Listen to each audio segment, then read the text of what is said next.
The town of Ganapur was small, too small for secrets, too quiet for excuses. Its dusty streets were lined with mango trees and tea stalls, and its days passed in a slow, steady rhythm. In this little town lived a boy named Rishi. Rishi was bright. Everyone agreed. He had eyes that noticed everything, fingers that could fix broken radios, and a smile that lit up whenever he understood something new. But Rishi had one problem, a problem so common it often went unnoticed. He wasted time. Not in loud or dramatic ways. He didn't cause trouble or run away from school. He simply delayed. He pressed the snooze button too many times. He postponed studying until the night before exams. He scrolled endlessly on his phone while promising himself he'd start in 5 minutes. His parents worried. His teachers warned him. His classmates raced ahead. But Rishi believed he had time. Always more time. "I'll do it tomorrow," became his quiet mantra. His room was filled with unfinished things, books he'd started but never finished, notebooks with the first 3 pages filled and the rest blank, science kits half assembled. His mother once found a goal journal under his bed. The first goal read, "Wake up at 6 a.m. every day." It was dated 6 months ago. His father tried reasoning. "Son, time doesn't come back once it's gone." Rishi nodded politely, but the words bounced off like pebbles on stone. One afternoon, after missing yet another study group, Rishi returned home to see a crowd gathered at the town square. Curious, he edged closer. An old monk in saffron robes stood under the banyan tree, speaking to villagers in a voice that was calm yet commanding. "And so," the monk said, "time is the wealth we all possess equally. Yet some become rich from it. Others live in poverty, not from lack, but from waste." Rishi frowned. The monk continued. "What you do with your hour matters more than how many hours you have." Rishi crossed his arms skeptically. Another lecture, he thought. But then the monk looked directly at him. "You, child," he said. "Have you ever wanted to do something great?" Startled, Rishi replied, "Yes. I want to be better than all my friends." A few people chuckled, but the monk only smiled. "Then come," he said. "Let me tell you a story, not of greatness, but of time." Rishi followed the monk to a quieter corner of the square where the hum of chatter faded into the rustle of trees. They sat beneath the shade of the old banyan, its roots twisting like threads of ancient wisdom. The monk began. "Many years ago, in a kingdom not unlike this town, lived a wise and generous king. He ruled with fairness and compassion, and his name was known in lands far beyond his own. But few knew the story of how he came to power, and fewer still knew about the friend he left behind. You see," the monk continued, "the king was once a boy just like you. Bright. Curious. Eager to learn. But he had a classmate named Danan, clever as well, but lazy, always postponing tasks, always confident he'd figure it out later." Rishi shifted, suddenly uncomfortable. They both had the same teachers. Sat in the same classroom. Heard the same lessons. But one of them acted, and the other waited. The monk's voice deepened. Time passed. The bright boy became a young prince, then a wise leader. Danan remained behind, unemployed, drifting from one idea to the next, never finishing anything.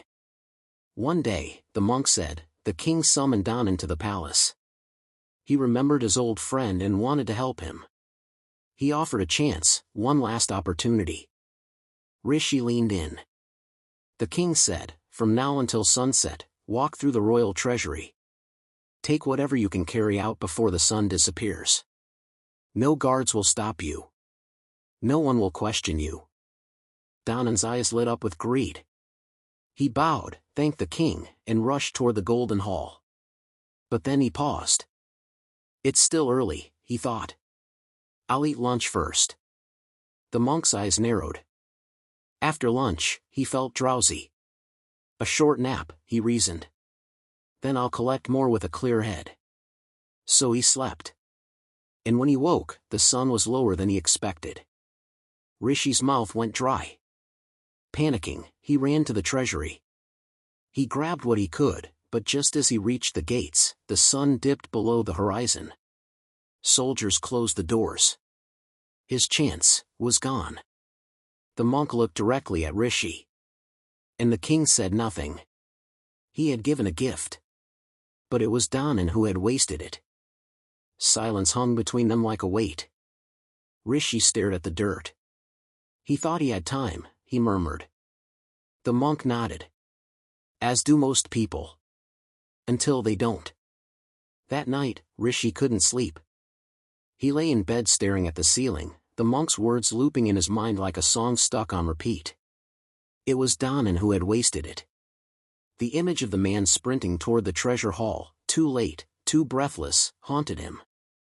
He thought of all the things he had promised himself. He remembered the books he had never finished.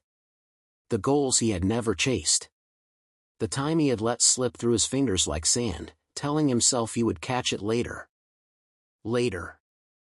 That word now sounded like poison. The next morning, Rishi woke early. Not because someone told him to. Not because of an alarm.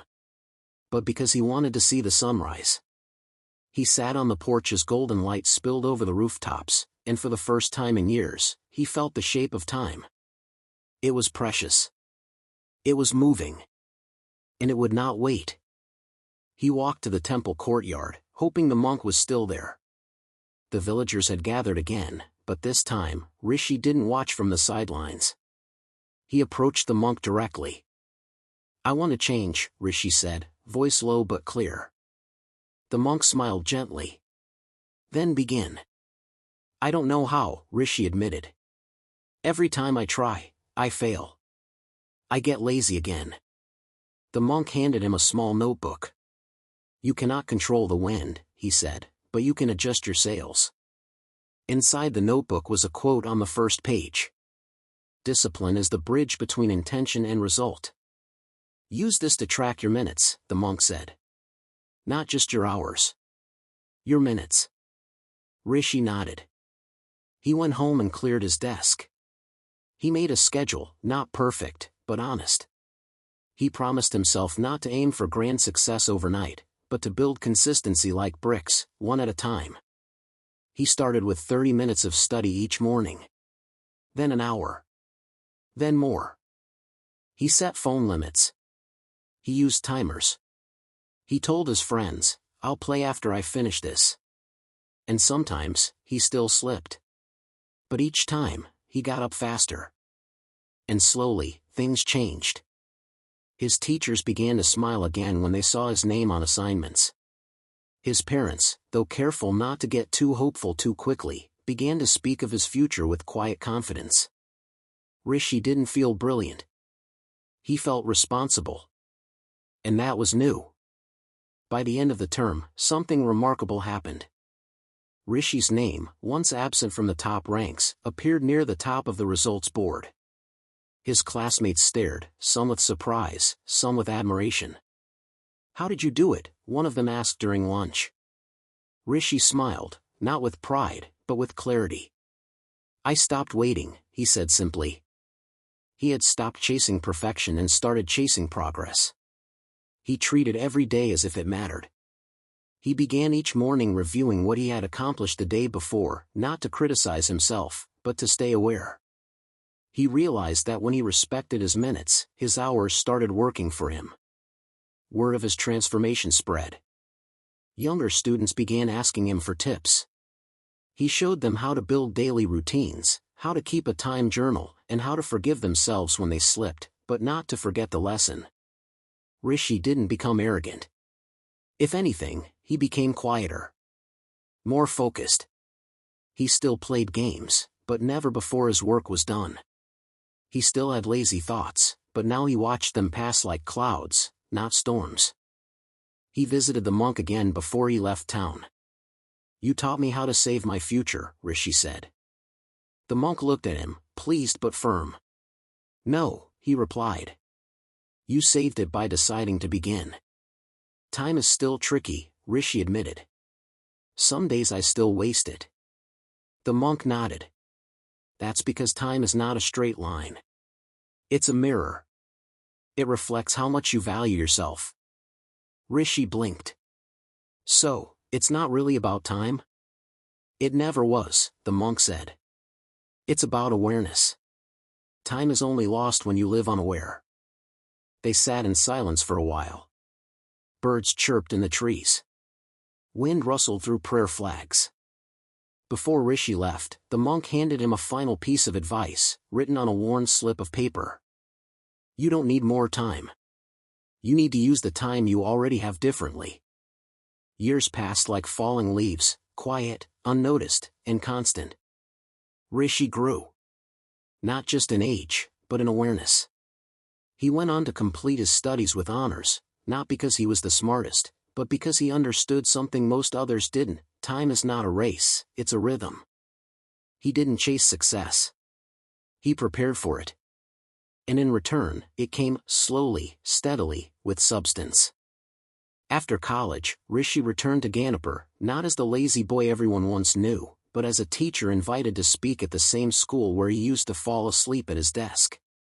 He stood before students with eyes as restless as his once were and held up his old-time journal, yellowed and dog-eared. This, he said, changed everything. He told them the story of the monk. The tale of the generous king and the lazy classmate. The feeling of watching the sun set on chances not taken.